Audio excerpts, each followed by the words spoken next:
हम सबको याद रखना होगा।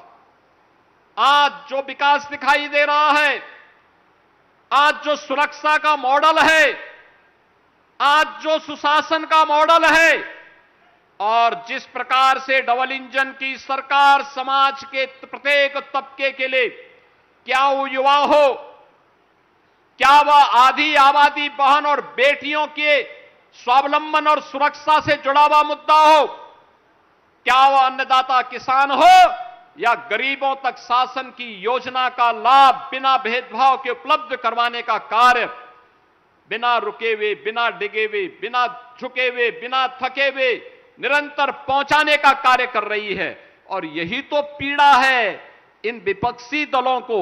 समाजवादी पार्टी, कांग्रेस, इन सब की चिंता यही है कि जिस तबके को ये जाति के नाम पर बांटते थे, वर्ग के आधार पर विभाजित करते थे, वह तबका तो गरीब कल्याणकारी योजना के माध्यम से गरीब को, किसान को, नौजवान को और महिलाओं को डबल इंजन की सरकार ने अपने के साथ जोड़ने का काम किया है, भारत की एकता और अखंडता के लिए, क्योंकि हर भारतीय जनता पार्टी का समर्पण है और उस कार्य को, उस संकल्प को पूरा कर रहा है भारतीय जनता पार्टी के नेतृत्व में डबल इंजन की सरकार।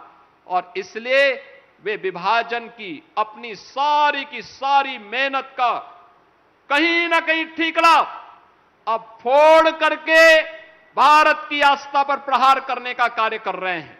और इसीलिए मैं आप सबका आह्वान करूंगा, यह समय है हमारे लिए जब हम इन सब के प्रति जागरूक हों। शक्ति केंद्र का मतलब भारत की लोकतांत्रिक व्यवस्था का वह केंद्र बिंदु जहां से एक एक मतदाता के साथ हमारा संवाद शुरू होता है। प्रधानमंत्री मोदी जी ने हमेशा कहा है, चुनाव जीतने का मतलब विधानसभा में चुनाव नहीं लड़ा जाता है।